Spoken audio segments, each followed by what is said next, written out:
తెలంగాణలోని అన్ని జిల్లాల కలెక్టర్లతో ధరణి పెండింగ్ సమస్యలపై సీసీఎల్ఏ కమిషనర్ వీడియో కాన్ఫరెన్స్ కొనసాగుతోంది. అన్ని జిల్లాల కలెక్టర్లను సంబంధిత వివరాలతో సమావేశంకు రావాలని ఇప్పటికే ఆదేశాలను జారీ చేసింది రెవెన్యూ శాఖ. ధరణిలో నిబంధనలు మార్చినప్పటికీ దరఖాస్తులు పెండింగ్లో ఉండటంపై సీసీఎల్ఏ దృష్టి సారించింది. చదువుల నిలయాలైన విశ్వవిద్యాలయాలపై తెలుగుదేశం పార్టీ నేతలు దాడులకు తెగబడుతున్నారు. రాయలసీమకే తలమానికమైన తిరుపతిలోని శ్రీ వెంకటేశ్వర విశ్వవిద్యాలయంలోకి కర్రలు, రాడ్లతో చొరబడి హల్చల్ చేశారు. తెలుగుదేశం ప్రభుత్వం అధికారంలోకి వచ్చిన రెండవ రోజే SV university vice chancellor Srikanth Reddy ఛాంబర్లోకి దూసుకెళ్లి టీడీపీ నేతలు హంగామా చేశారు. వెంటనే రాజీనామా చేయరా అంటూ అసభ్య పదజాలంతో దుర్భాషలాడారు. తూర్పుగోదావరి జిల్లా రాజమండ్రిలో గుర్తు తెలియని దుండగులు రెచ్చిపోయారు. మాజీ ఎంపీ భరత్ కు చెందిన ప్రచార రథానికి నిప్పు పెట్టారు. రాజమండ్రిలోని మార్గాని ఎస్టేట్స్ లో ఉన్న చైతన్య రథానికి నిప్పు పెట్టడంతో పూర్తిగా దగ్ధమైంది. సమాచారం అందుకున్న ఫైర్ సిబ్బంది మంటలను అదుపులోకి తెచ్చారు. అయితే అప్పటికే వాహనం పూర్తిగా కాలిపోయింది. వాహనాలు దగ్ధం చేసే సంస్కృతి రాజమండ్రిలో ఇప్పటివరకు లేదని, ఇటువంటి తరహా పనుల వల్ల రాజమండ్రి ఉనికికే సమస్య ఏర్పడుతుందని అభిప్రాయపడుతున్నారు స్థానికులు. టీడీపీ ప్రభుత్వం వచ్చిన తర్వాత ఈ తరహా సంఘటనలు పెరిగిపోవడం ఆందోళన కలిగిస్తుంది అంటున్నారు. నిందితులను త్వరితగతిన పట్టుకోవడంతో పాటు కఠినంగా శిక్షించాలని స్థానికులు కోరుతున్నారు.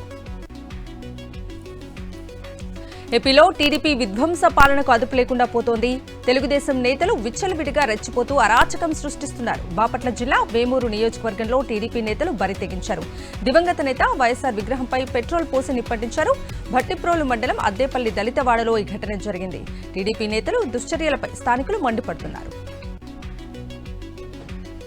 ఏపీలో రాజకీయ హింస చెలరేగుతోందని ఆవేదన వ్యక్తం చేశారు వైఎస్ఆర్సీపీ ఎంపీ గుల్ల బాబురావు. ఎన్నికల ముందు నుంచి వైఎస్ఆర్సీపీ నేతలు, కార్యకర్తలపై టీడీపీ దాడులు చేస్తుందని ఆగ్రహం వ్యక్తం చేశారు. కొత్త ప్రభుత్వం ఏర్పడిన తర్వాత కూడా హింస కొనసాగుతోందని రాజ్యసభ దృష్టికి తీసుకొచ్చారు. దీనిపై కేంద్ర హోంమంత్రి వెంటనే స్పందించి ఏపీలో హింసను కట్టడి చేయాలని కోరారు గుల్ల బాబురావు. ఏపీలో రాక్షస పరిపాలన కొనసాగుతోందని మండిపడ్డారు. గుంటూరు జిల్లా వైఎస్ఆర్సీపీ అధ్యక్షుడు మందపాటి శేషగిరిరావు ప్రశాంతంగా ఉండే తెనాలిలో సైతం కత్తులతో స్వైర విహారం చేస్తూ ఆస్తులను ధ్వంసం వంటి చర్యలు చేయటం హేయమైన చర్య అని అన్నారు. తెనాలిలో ఈ నెల 11న హత్యాయత్నానికి గురైన కాళిదాసు సత్యనారాయణను ఆయన పరామర్శించారు. పశ్చిమ గోదావరి జిల్లా కలెక్టర్గా నాగరాణి బాధ్యతలు స్వీకరించారు. జిల్లా అభివృద్ధికి తమ వంతు కృషి చేస్తానని, అన్ని రంగాల్లో అభివృద్ధి పథాన నడిపిస్తానని తెలిపారు. ప్రభుత్వ ప్రాధాన్యతలకు అనుగుణంగా కార్యక్రమాలను ముందుకు తీసుకువెళ్తామని అన్నారు. విజయవాడ, విశాఖ మధ్యలో 24 రైళ్లను ఆగస్టు 10 వరకు రద్దు చేసినట్లు Vijayawada railway divisional manager Narendra A Patil తెలిపారు. విజయవాడ డివిజన్ పరిధిలో ఆటోమేటిక్ బ్లాక్ సిగ్నలింగ్ సిస్టమ్ ఏర్పాటుతో పాటు ట్రాక్ మరమ్మతులు చేస్తున్నందున రైళ్లను రద్దు చేస్తున్నామన్నారు. ప్రయాణికులు తమకు సహకరించాలని విజ్ఞప్తి చేశారు. తిరుమలలో భక్తుల రద్దీ కొనసాగుతోంది. 31 కంపార్ట్మెంట్లలో భక్తులు వేచి ఉన్నారు. శ్రీవారి సర్వదర్శనానికి 16 గంటల సమయం పడుతోంది. శుక్రవారం రోజు 66,256 మంది భక్తులు శ్రీవారిని దర్శించుకోగా ఉండి ఆదాయం 3.54 కోట్ల రూపాయలు వచ్చింది. కర్నూలు జిల్లా మంత్రాలయం రాఘవేంద్ర స్వామి మఠంలో జూన్ నెల ఉండి ఆదాయం 3.41 కోట్ల రూపాయలు వచ్చినట్లు మఠం మేనేజర్ ఎస్కే శ్రీనివాసరావు తెలిపారు. భక్తులు స్వామివారికి కానుకలు, ముడుపుల రూపంలో నగదుతో పాటు 82 గ్రాముల బంగారం, 2,570 గ్రాముల వెండిని సమర్పించారు. నంద్యాల జిల్లా మహానందిలో మరోసారి చిరుత కలకలం రేపింది. మహానంది క్షేత్ర సమీపంలో చిరుతపులి సంచారం స్థానికుల్లో కంటి మీద కునుకు లేకుండా చేస్తోంది. ప్రతిరోజు రాత్రి పగలు అన్న తేడా లేకుండా ఆలయ పరిసర ప్రాంతాల్లో సంచరిస్తోంది. అర్ధరాత్రి నుంచి ఇవాళ ఉదయం 6 గంటల వరకు చిరుత సంచరించినట్లు తెలుస్తోంది. ఆలయ సమీపంలోని గోశాల వద్ద చిరుతపులి నడుస్తున్న దృశ్యాలు సీసీ కెమెరాల్లో రికార్డయ్యాయి.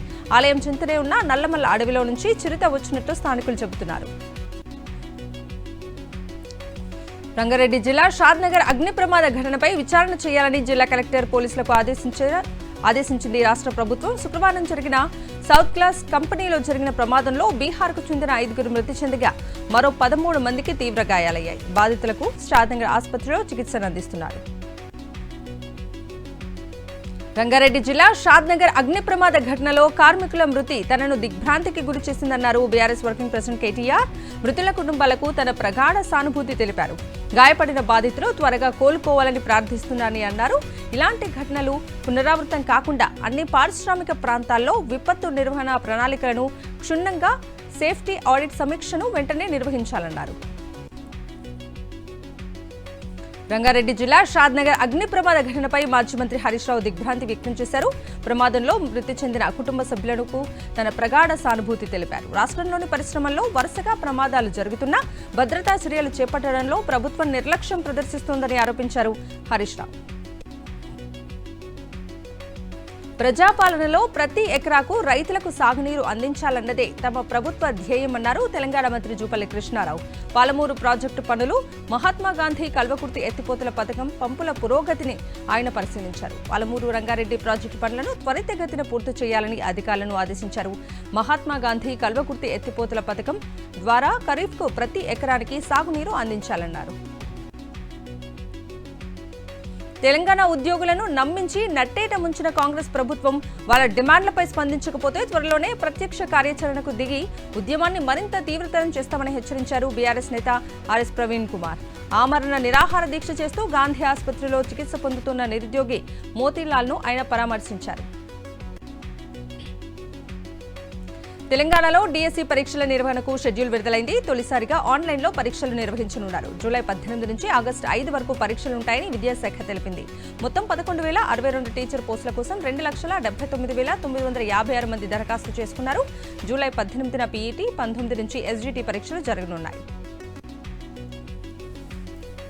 మహబూబ్ నగర్ పట్టణ డ్రైనేజ్ సమస్య పరిష్కారానికి సీసీ రోడ్ల కోసం 37 కోట్లు మంజూరయ్యాయని మహబూబ్ నగర్ ఎమ్మెల్యే ఎన్ఎం శ్రీనివాసరెడ్డి తెలిపారు. జిల్లాలో మరో 47 కోట్ల పనులకు మౌఖిక అనుమతులు వచ్చాయని చెప్పారు.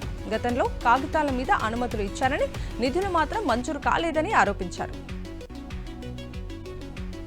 వికారాబాద్ జిల్లా తాండూరు ప్రభుత్వ ఆసుపత్రిని జిల్లా కలెక్టర్ ప్రతీక్ జైన్ ఆకస్మిక తనిఖీ చేశారు. వార్డులన్నీ తిరుగుతూ రోగులతో మాట్లాడి వైద్య సేవలపై ఆరా తీశారు. ఆసుపత్రిలో అదనపు బెడ్లతో పాటు రోగి బంధువుల కోసం రెస్ట్ రూమ్, డైనింగ్ రూమ్ నిర్మాణానికి కావాల్సిన ప్రతిపాదనలను పంపించామన్నారు కలెక్టర్. పర్యావరణ పరిరక్షణకై ప్రజల్లో అవగాహన పెంచేందుకు సైక్లోథాన్ నిర్వహిస్తున్నట్టు రాష్ట్రపతి నిలయ మేనేజర్ రజనీదేవి తెలిపారు. రాష్ట్రపతి నిలయం, నేషనల్ మినరల్ డెవలప్మెంట్ కార్పొరేషన్ సహకారంతో రేపటి నుంచి సైక్లోథాన్ను జరుపనున్నట్లు చెప్పారు. పర్యావరణాన్ని కాపాడాల్సిన బాధ్యత ప్రతి ఒక్కరిపై ఉందని గుర్తు చేసేందుకే ఈవెంట్ నిర్వహిస్తున్నట్లు తెలిపారు. మంచిర్యాల జిల్లా దండేపల్లి మండల కేంద్రంలో ఇల్లు లేని నిరుపేదలు సర్వే నెంబర్ 351, 352లోని 4 ఎకరాలలో గూడారాలు వేశారు. గత ప్రభుత్వం డబుల్ బెడ్రూమ్ ఇల్లు ఇస్తామని మోసం చేసిందన్నారు. ప్రస్తుత ప్రభుత్వం ఇల్లు ఇస్తామని హామీ ఇచ్చి నెరవేర్చడం లేదని గూడారాలు వేశామని అంటున్నారు. ప్రభుత్వం తమకు వెంటనే పట్టాలు ఇచ్చి ఆదుకోవాలని డిమాండ్ చేస్తున్నారు. సిద్దిపేటలోని మాడ్యులర్స్ పాఠశాల ఎదుట ఎస్ఎఫ్ఐ నాయకులు ఆందోళనకు దిగారు. ప్రభుత్వ అనుమతి లేకుండా నిర్వహిస్తున్న మాడ్యులర్స్ పాఠశాలను సీజ్ చేయాలని డిమాండ్ చేస్తూ రోడ్లపై బైఠాయించి ధర్నా చేశారు. విద్యార్థుల భవిష్యత్తును దృష్టిలో ఉంచుకుని పాఠశాలలో అడ్మిషన్స్ తీసుకోకుండా విద్యాశాఖ అధికారులు చర్యలు చేపట్టాలని డిమాండ్ చేశారు. సిద్దిపేట జిల్లాలోని ప్రభుత్వ పాఠశాలలో నెలకొన్న సమస్యలను ప్రభుత్వం వెంటనే పరిష్కరించాలని సిద్దిపేట ఏబీవీపీ నాయకులు ఆందోళనకు దిగారు. సిద్దిపేట కలెక్టర్లోని డీఈఓ ఆఫీస్ ఎదుట ధర్నా నిర్వహించారు. ప్రభుత్వ పాఠశాలలో సరైన మౌలిక వసతులు కల్పించాలని డిమాండ్ చేశారు. ప్రభుత్వ నిబంధనలకు వ్యతిరేకంగా ప్రైవేట్ స్కూళ్లలో అధిక ధరలకు పాఠ్య పుస్తకాలు విక్రయించడాన్ని నిరసిస్తూ పెద్దపల్లి కలెక్టరేట్ వద్ద ఏబీవీపీ కార్యకర్తలు ధర్నా నిర్వహించారు. నిబంధనలు అతిక్రమిస్తున్న పాఠశాలలను సీజ్ చేసి యజమానులపై చర్యలు తీసుకోవాలని డిమాండ్ చేస్తూ జిల్లా విద్యాశాఖ అధికారి కార్యాలయం ముట్టడికి యత్నించారు. ఏబీవీపీ నాయకులను పోలీసులు అడ్డుకున్నారు. నిర్మల్ జిల్లా ఖానాపూర్ ఐసీటీఎస్ ప్రాజెక్టు పరిధిలో జరిగిన అక్రమాలపై విచారణ జరిపి సంబంధిత అధికారులను సస్పెండ్ చేయాలని ప్రజా సంఘాలు, వామపక్ష పార్టీల నాయకులు డిమాండ్ చేశారు. అంగన్వాడీ సెంటర్ల నుంచి డబ్బులు వసూలు చేస్తున్నారన్న వచ్చిన ఆరోపణలపై విచారణ చేసి సంబంధిత అధికారులను సస్పెండ్ చేయాలని, లేనిచో రాష్ట్ర మహిళా కమిషనర్ కార్యాలయాన్ని ముట్టడిస్తామన్నారు. సంగారెడ్డి జిల్లాలో ప్రధాన ప్రాంతాలతో పాటు కాలనీల్లో ఓపెన్ జిమ్లను ఏర్పాటు చేసింది పురపాలక శాఖ. పట్టణ ప్రగతి నిధుల కింద ఒక్కో ప్రాంతంలో 5 నుంచి 20 లక్షల రూపాయల వ్యయంతో ఓపెన్ జిమ్లను ఏర్పాటు చేశారు అధికారులు. ప్రజలు ఆరోగ్యంగా ఉండేందుకు ఓపెన్ జిమ్లను తీసుకొచ్చినట్లు తెలిపారు. నల్గొండ జిల్లా కేతేపల్లి మండలం బండపాలెంలో గంజాయి మొక్కల కలకలం రేగింది. ఒక పాడుబడిన ఇంట్లో గంజాయి మొక్కలు పెరుగుతున్నట్లు పోలీసులు గుర్తించారు.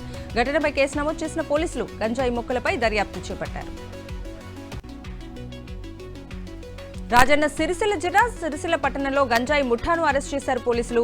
నిందితుల నుంచి 4 కిలోల 700 గ్రాముల గంజాయి, 30 గ్రాముల గంజాయి చాక్లెట్స్, 4 సెల్ ఫోన్లు, 2 బ్యాగ్స్, 2 బైక్లను స్వాధీనం చేసుకున్నారు. ఈ కేసులో పరారీలో ఉన్న మరో 2 నిందితుల కోసం గాలింపులు చేపట్టామన్నారు.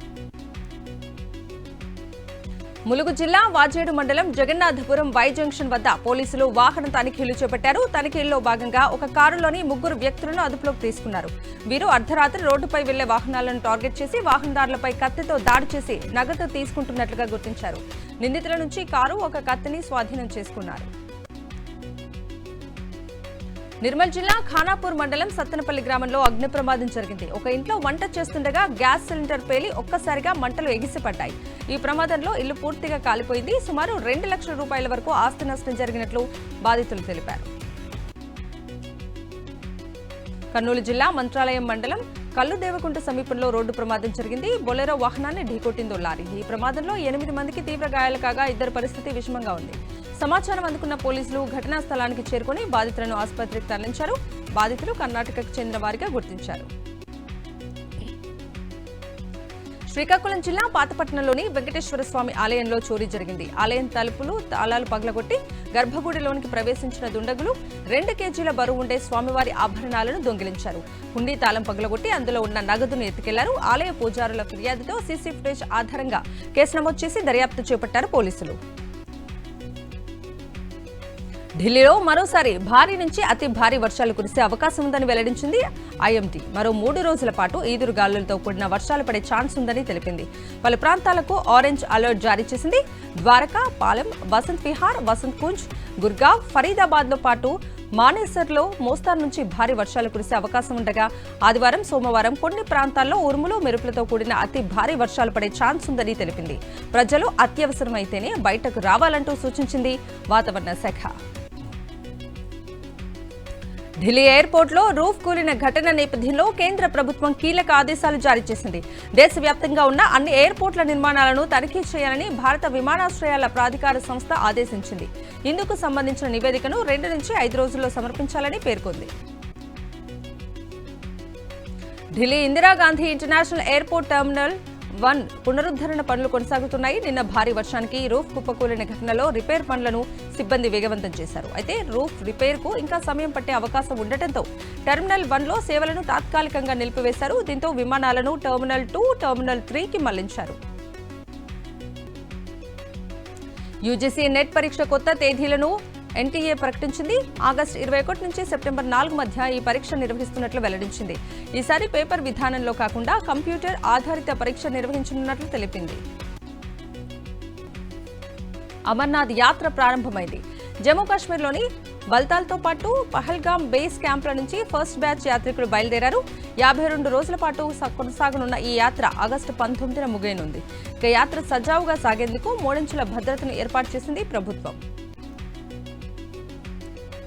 లద్దాఖ్ ఇండియన్ ఆర్మీ యుద్ధ విన్యాసాల్లో విషాదం చోటు చేసుకుంది. లద్దాఖ్లో జరిగిన ప్రమాదంలో 5 జవాన్లు ప్రాణాలు కోల్పోయారు. లేహ్కు 148 కిలోమీటర్ల దూరంలోని దౌలత్ బేగ్ ఓల్దీ ప్రాంతంలో యుద్ధ ట్యాంకులు నదిని క్రాస్ చేస్తుండగా నీటి ప్రవాహం ఒక్కసారిగా పెరిగింది. దీంతో ట్యాంక్లో ఉన్న జేసీఓ 4 జవాన్లు గల్లంతయ్యారు. వెంటనే రంగంలోకి దిగిన అధికారులు గల్లంతైన వారి మృతదేహాలను వెలికితీశారు. T20 వరల్డ్ కప్ 2024లో ఇవాళ తుది పోరు జరగనుంది. భారత్, సౌత్ ఆఫ్రికా మధ్య ఫైనల్ మ్యాచ్ జరగనుంది. బ్రిడ్జ్ టౌన్ వేదికగా రాత్రి 8 గంటలకు మ్యాచ్ ప్రారంభం కానుంది. ఈ ఫార్మాట్లో 17 ఏళ్ల నిరీక్షణకు తెరదీర్చి రెండోసారి ట్రోఫీ సొంతం చేసుకోవాలని భారత్ భావిస్తోంది. సౌత్ ఆఫ్రికాపై గెలిచి విశ్వ విజేతగా నిలవాలని పట్టుదలతో ఉంది. మరోవైపు ఇప్పటివరకు ఐసీసీ ట్రోఫీ నెగ్గని సౌత్ ఆఫ్రికా కూడా టైటిల్ గెలవాలని చూస్తోంది. దీంతో ఇరు జట్ల మధ్య ఫైనల్ ఫైట్ హోరాహోరీగా సాగనుంది.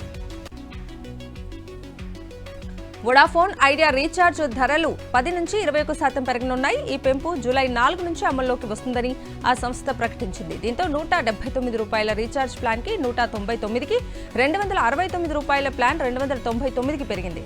₹299 ప్లాన్ $349కి, $319 నుంచి ₹379కు పెరగనుంది.